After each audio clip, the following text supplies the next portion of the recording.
मौत की मंडियों में सबने बढ़ बढ़ कर बोलियां दी हैं। जब भी मांगी मेरे देश ने कुर्बानी, माँओं ने भर भर के झोलियां दी हैं। इतिहास के पन्नों में दर्ज एक ऐसा दिन जो हर हिंदुस्तानी के दिल और दिमाग में भारतीय सेना की वीरता की गाथा को, सजे हुए हर भारतवासी को माँ भारती के चरणों में सदैव जोश और उमंग से भर देता है। 2 मई सन 1999 कारगिल में एक चरवाहा तासी नामग्याल अपने खोए हुए याक को तलाश कर रहे थे।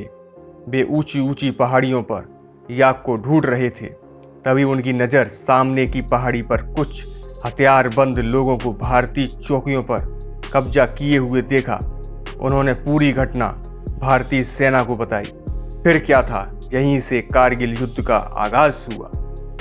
गोरखा राइफल्स को खालूबार क्षेत्र से पाकिस्तानी घुसपैठियों को पीछे खदेड़कर उनके ठिकानों को नष्ट करने की जिम्मेदारी दी गई। इस टीम को कैप्टन मनोज कुमार पांडे लीड कर रहे थे। तभी माँ का फोन आया और माँ ने कहा, मनोज, तुम बटालियन में सबसे पीछे रहना जिससे तुम्हारी जान बच सके।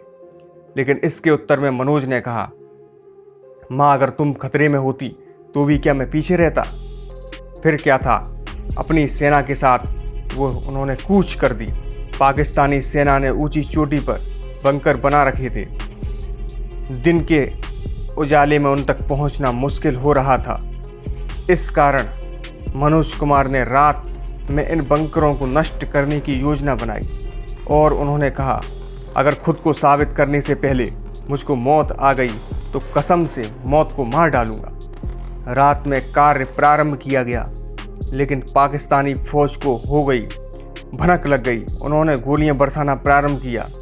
तभी कैप्टन मनोज कुमार ने अपनी टीम को 2 भागों में विभाजित कर दिया और दायां और बाईं तरफ से लीड करने लगे। कैप्टन मनोज कुमार अपनी योजना में सफल हो ही रहे थे और उन्होंने गोलियां बरसाना प्रारंभ किया और पहले बंकर को नष्ट किया।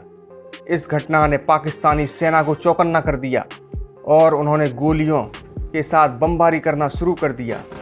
देखते ही देखते भारतीय सेना ने दूसरे बंकर को भी समाप्त कर दिया।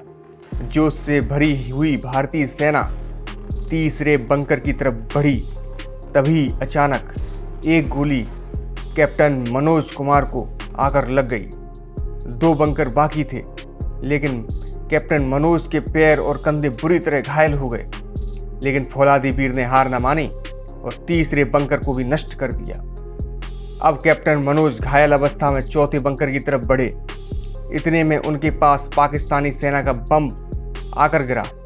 इस धमाके में कैप्टन मनोज शहीद हो गए, लेकिन उन्होंने चौथे बंकर को भी नष्ट कर दिया और एक छोटी सी उम्र 24 साल की उम्र में माँ भारती का ये सपूत हमेशा के लिए अमर हो गया और उनकी वीरता के लिए परमवीर चक्र दिया गया। कारगिल युद्ध में अनेक वीर सैनिक शहीद हुए और हमारे वीरों ने जीत को भारत की झोली में डाल दिया। वतन हमारी शान है, पतन ही हमारा मान है।